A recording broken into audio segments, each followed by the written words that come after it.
तो बच्चों ने कहा जी खाना खाकर आए हो, अच्छी बात है, लेकिन हम अतिथि को बगैर कुछ आतिथ्य किए, सत्कार किए जाने नहीं देते, हमें पाप लगता है।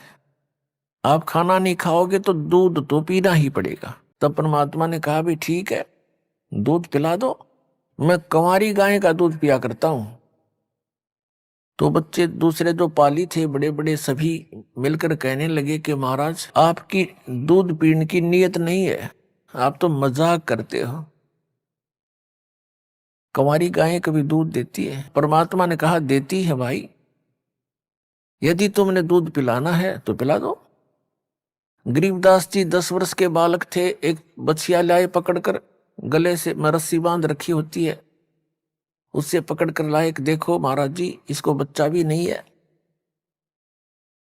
और ये गर्भ भी नहीं धारण किया इसने अभी तक, ये कंवारी गाय है, ये कैसे दूध देगी? परमात्मा ने कहा कि दूध निकालने के लिए कोई स्वच्छ पात्र लाओ, एक मिट्टी का 2 3 4 5 लीटर जिसमें पदार्थ आ जाए, दूध आ जाए, ऐसा पात्र था। वो धो मांज के रखा हुआ था उन्होंने, जैसे लस्सी लाते हैं या जल पीने के लिए पात्र रखते हैं। परमात्मा ने कहा कि इसके सतन के नीचे रखो। जो ही सतन के नीचे रखा, परमेश्वर कबीर जी ने जिंदा महात्मा के रूप में उस बछिया की कमर पे थपकी लगा दी, सतन लंबे लंबे हो गए उस बछिया के और दूध की धार निकल चली, पात्र भरते ही बंद हो गया।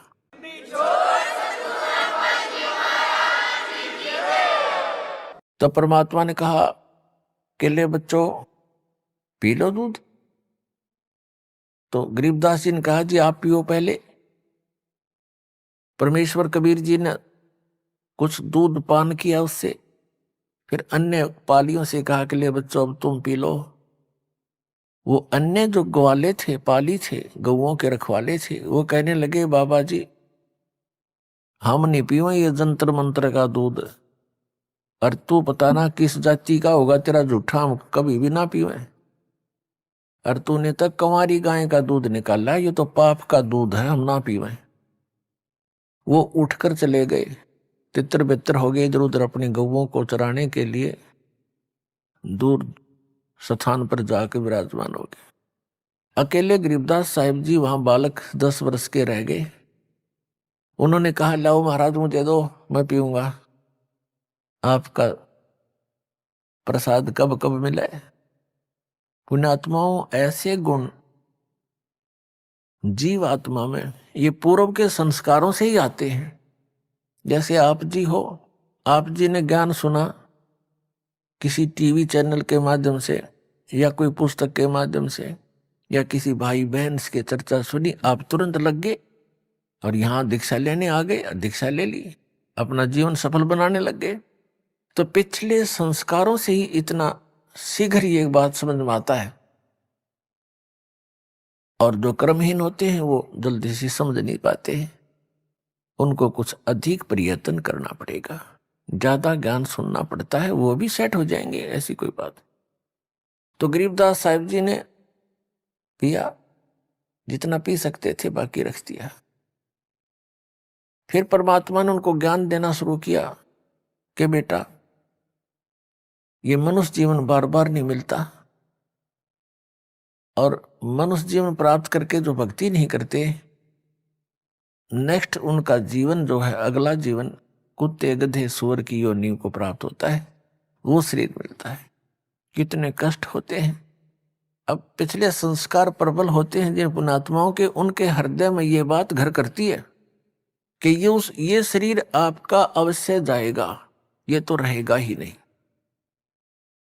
ये तो आप सबको मालूम है, लेकिन हम कैसे अटकल लगाकर जी रहे हैं कि अभी नहीं मरेंगे, क्योंकि अभी आयु मेरी 20 वर्ष की है, किसी की 40 वर्ष की है, किसी की 60 वर्ष की है, किसी की 80 वर्ष की है, किसी की 90 वर्ष की आयु है। वो भी इस अटकल से जी रहा है कि 100 वर्ष तो जी ही जाते हैं और हो सकता आगे भी बात बनी रहे। ये तो एक तुक्के वाली बात है। लेकिन 100 वर्ष के बाद भी तो शरीर जाएगा ही जाएगा। और आप जी क्या उद्देश्य लेकर रहे हो? कहते हैं बिन उपदेश अचंभ है, क्यों जीवित है प्राण, और भक्ति बिना का ठोर है, ये नर नाही पाषाण। परमात्मा ने गरीबदास साहिब जी को बताया, बेटा ये मानव एक बुद्धिमान प्राणी है और ये जरा सा भी विवेक नहीं करता कि तुम बिन उपदेश अचंभ है, आश्चर्य है कि बिना दीक्षा लिए, बगैर उपदेश लिए, नाम लिए, और ये क्यों, किस आस पर जीवित है, किसको आधार मानकर जिंदा है, किस लिए जी रहे हैं? यदि ये अपने संतान को अपना मानते हैं, यह भी भूल है इसकी, कल मृत्यु हो जाती है। तो आपका कहा था, ये झूठा संसारा रे, इनमें कोई नहीं तुम्हारा रे। ये झूठा संसार है, इसमें आपका कोई नहीं है। और यदि आप संपत्ति को अपना मानते हो, सारा जीवन इस संपत्ति के जोड़ने में, बैंक बैलेंस बनाने में और दुनिया में वाह वाह पाने में अनमोल मनुष्य जीवन का नाश कर जाते हो। संपत्ति जोड़ दी, कल को मृत्यु होगी। एक बहुत बड़ा इंडस्ट्रियल था, अपने हेलीकॉप्टर से दूसरी इंडस्ट्री में जा रहा था, वो हेलीकॉप्टर क्रैश हो गया, इंडस्ट्रियल मर गया, और मर का गदा बनेगा, वह इंडस्ट्री आड़े रहेगी, वह कोई ठीक बना रखी थी, वह के काम आई उस मूर्ख आदमी के। तो इनके विषय में परमात्मा ने कहा है कि जो भक्ति नहीं करते और इसी माया जोड़न में लग रहे हैं, उनके विषय में बताते हैं कि बिन उपदेश अचंभ है, ये क्यों जीवित है प्राण, और भक्ति बिना का ठोर है, ये नर नाही पाषाण। ये मानव नहीं, ये तो पत्थर है, जरा सा विवेक नहीं करते, एक माया के लिए सारा जीवन नष्ट कर देते हैं। उसी की प्राप्ति के लिए 15-20 वर्ष पढ़ते हैं, पढ़कर फिर ऐसे रिश्वतखोरी, ये कर दूं वो कर दूं, तगड़मबाजी, सारा जीवन नाश करके गधा बन के खड़े हो जाते हैं। तो ये कोई तुम्हारा बुद्धि का काम है? बिना अकल के आदमी ऐसा जीवन नाश किया करते हैं, जिनको ज्ञान नहीं। इस तत्व ज्ञान के अभाव से हम ऐसे बर्बाद हो रहे थे। तो गरीबदास साहिब जी ने कहा कि भगवान, क्या कोई ऐसा स्थान भी है जहां मृत्यु नहीं होती? हाँ बेटा, परमात्मा ने कहा एक ऐसा स्थान है जहां जहां हम रहते हैं वो इन लोगों से ऊपर है, बहुत दूर, और तुम सभी वहां रहा करते थे पहले, और वहीं चलोगे तो सुख होगा, अन्यथा यहां कोई सुख नाम की चीज नहीं है इस पृथ्वी पर, 21 ब्रह्मांड में नहीं। अब गरीबदास साहिब जी ने आग्रह किया कि हे भगवान, क्या मुझे वो आपका लोक दिखाओगे? अब बालक ने बालक वाली बातें करनी होती हैं, चरणों में गिर गया। वो तो इसी उद्देश्य से थे कि मेरा कोई गवाह बने, मेरा कोई साक्षी बने, और आने वाले समय में मेरे बच्चों को ठोक कर गवाही दे दे कि कबीर इज गॉड, कबीर परमात्मा है। अब गरीबदास जी को की आत्मा को परमात्मा लेकर सतलोक में, ऊपर के लोकों में गए। सब ब्रह्मा जी, विष्णु जी, शिव जी के लोक दिखाए, धर्मराज का लोक दिखाया, जो सबका लेखा जोखा करता है, सबका अकाउंट रखता है, पाप और पुण्य का, संस्कार का। उसके बाद परमात्मा ने वो स्थान दिखाया जहां पर ये निराकार जिसको कहते हैं, ब्रह्म को, ये ब्रह्म दिखाया ब्रह्मलोक के अंदर। और इसके बाद फिर ये परमात्मा जब ऊपर चलते हैं गरीबदास साहिब जी की आत्मा को लेकर के, तो जहां काल के 21 ब्रह्मांडों का अंतिम छोर है, वहां पर इसने एक और गुप्त स्थान बना रखा, काल भगवान ने एक महाब्रह्मांड के इक्विवेलेंट, और उसमें भी नकली सतलोक, अलखलोक, अगमलोक की रचना, अकैलोक की रचनाएं कर रखी है। वहां पर इसने एक तपस्शिला बना रखी है, उस तपस्या के ऊपर 1 लाख मानव शरीरधारी प्राणियों को, यानी उनके सूक्ष्म शरीर को, स्थूल शरीर तो यही रह जाता है। जैसे आपने देखा होगा बादाम का ऊपर एक छिलका होता है, वो छिलका खाने का नहीं होता, उसके अंदर गिरी है खाने की। तो ऐसा ही समझो, इस स्थूल शरीर के अंदर एक सूक्ष्म शरीर है, उसके अंदर जितना भी हम जीवन भर में, सारे जीवन में मनुष्य शरीर के अंदर जो भी खाते पीते हैं, जो व्यसन करते हैं, आप देखते हो कि इस शरीर के अनुकूल नहीं है शराब और ये मांस और तम्बाकू, सुल्फा, बुक्की, यानी ये नशीली वस्तुएं शरीर के अनुकूल नहीं है, और हम फिर भी जबरदस्ती इसमें ठोक रहे हैं। ये मन का टेस्ट है, मन काल भगवान का एजेंट है, उसका सूक्ष्म रूप समझो, और ये व्यसन कराता है। आत्मा नहीं चाहती ये बकवादें करना, तो ये व्यसन किस लिए कराता है? अपना टेस्ट बनाए रखने के लिए। जो ज्यादा व्यसन करते हैं, शराब पीते हैं, मांस खाते हैं, चटपटे आहार करते हैं, सुल्फा भांग तम्बाकू पीते हैं, अफीम खाते हैं, इनके अंदर ज्यादा गंध भर जाता है सूक्ष्म शरीर में, और उसको फिर तपतशिला पर डाला जाता है। तपतशिला एक बहुत बड़ी पत्थर की टुकड़ी है, तवे टाइप की, तवा होता है जैसे, बड़ी तई देखी होंगी आपने हलवाइयों के पास, ऐसी कढ़ाई टाइप सी। तो उसमें 1 लाख मानव शरीरधारी प्राणियों के सूक्ष्म शरीर को डाल दिया जाता है, और वो स्वतः प्रज्वलित रहती है, इतनी हीट रहती है उसके अंदर। उसके ऊपर गिरते ही सभी प्राणी जैसे खील भूनते हैं चावलों की, ऐसे चटक मटक करते हैं, चटक पटक के, और वहीं गिरते रहते हैं, बाहर जा नहीं सकते। वहां कुछ ऐसा अट्रैक्शन बना रखा है उसने। वो मरते नहीं प्राणी, पर हाहाकार मच जाती है, और फिर उनसे गंध निकालता जो सारा जीवन में इन्होंने खाया है, पिया है, उसका अंश सूक्ष्म शरीर में रहता है। उस अंश को इतना गर्म करके ही निकालता है वो, उस सारे जीवन के आहार के अंश को, और फिर उसको ये खुद खाता है। ऐसे 1 लाख मानव शरीरधारी प्राणियों का ये काल भगवान, ये ब्रह्म नित आहार करता है। तो परमात्मा ने अपनी प्यारी आत्मा गरीबदास साहिब जी को ये सब व्यवस्था दिखाई। उस कसाई का वो हत्था दिखाया, जहां 1 लाख मानव शरीरधारी प्राणियों को यो यहाँ का ब्रह्म, जिसको ब्रह्म कहते हैं, ज्योति निरंजन कहते हैं, काल कहते हैं, और जिसको मैं ऋषि खोज खोज कर मर गए, यू दिखाई नहीं दिया किसी को। इसने प्रतिज्ञा कर रखी है कि मैं कभी भी किसी के समक्ष अपने यथार्थ रूप में नहीं आऊंगा। श्रीमद् भगवत गीता का ज्ञान श्री कृष्ण जी में प्रवेश करके इसी काल भगवान ने दिया था। 7वें अध्याय के 24 और 25 श्लोक में कहा कि अर्जुन, ये मेरा विराट रूप है, और मैं कभी भी अपने वास्तविक रूप में, ब्रह्म काल ने कहा था कि अर्जुन, मैं कभी भी अपने वास्तविक रूप में किसी के समक्ष नहीं होता। अपनी योग माया से मैं छुपा रहता हूं, और ये मूर्ख जन समुदाय जो सामने खड़े हैं, ये मुझ अव्यक्तम माम व्यक्तिम आपनम मनन्ते अबुधा, ये बेबुद्धि के, मंदबुद्धि के लोग मुझ अव्यक्त को, अव्यक्त माने मैं गुप्त रहने वाला हूं, और मुझे ये कृष्ण रूप में, व्यक्ति रूप में आया हुआ मान रहे हैं। आई एम नॉट कृष्ण, मैं कृष्ण नहीं हूं।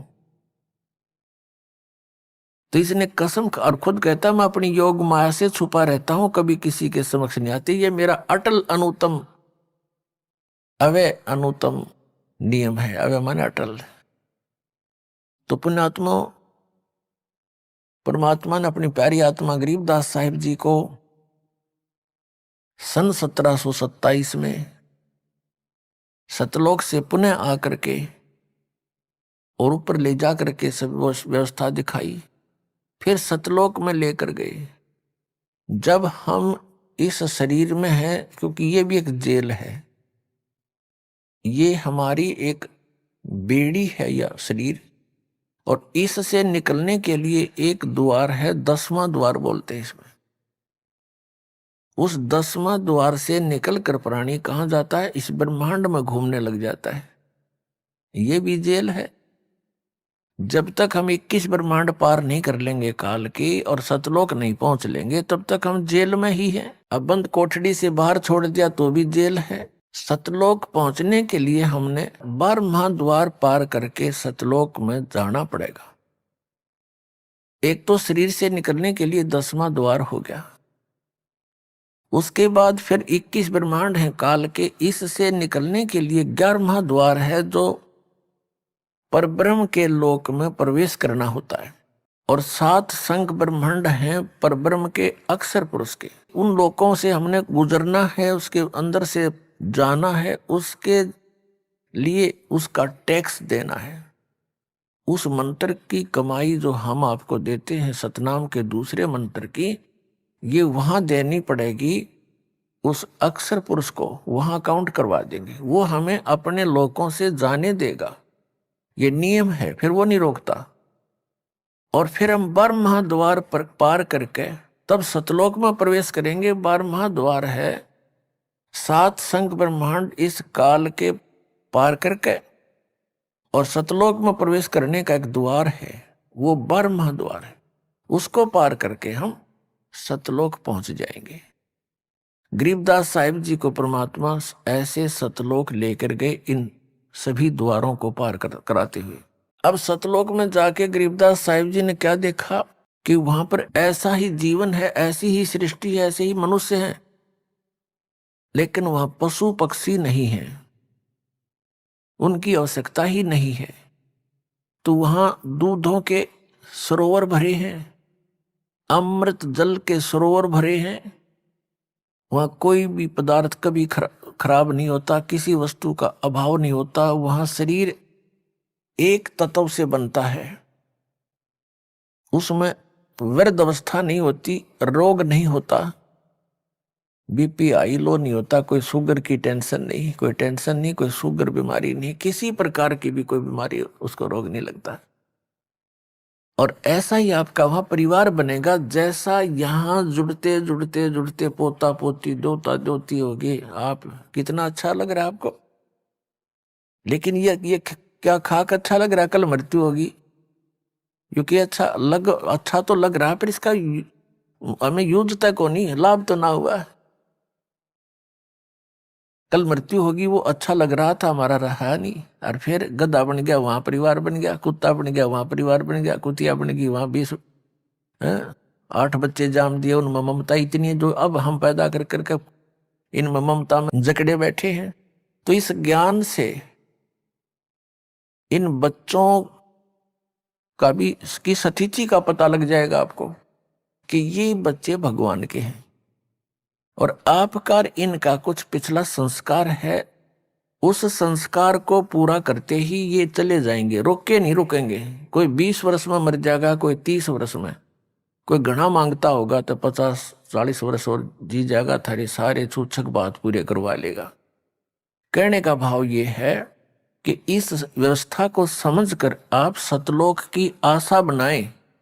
अभी तक जितने भी ये राधा स्वामी पंथ, जय गुरुदेव पंथ, धन धन सतगुरु पंथ, ठाकुर जी का पंथ और ये जनोद वाले पंथ, ये सारे सतलोक के तो गुण गावे। इनको कह का पता नहीं सतलोक सह के चीज वो खान की है कि पीन की। इन सतनाम नहीं समझ में आया आज तक। वही सतनाम, वही सार नाम, वही सार शब्द, वही सतलोक, वही सचखंड, वही सतपुरुष। इन्हें खा के देखा, सारा जीवन अपना नाश करके करोड़ों जीवों को काल के मुंह में झोंकी गई। अज्ञानी बन के परम धनी शिवदाल जैसे कह का पता नहीं था। भोली आत्माओं को परमात्मा की जरूरत है, इसने न कोई पीछे ला ले लग जाते हैं, क्योंकि आत्मा रह नहीं सकती भगवान बिना। जब से उस सुख को छोड़कर आई है, इसके अंदर तड़फ विशेष है।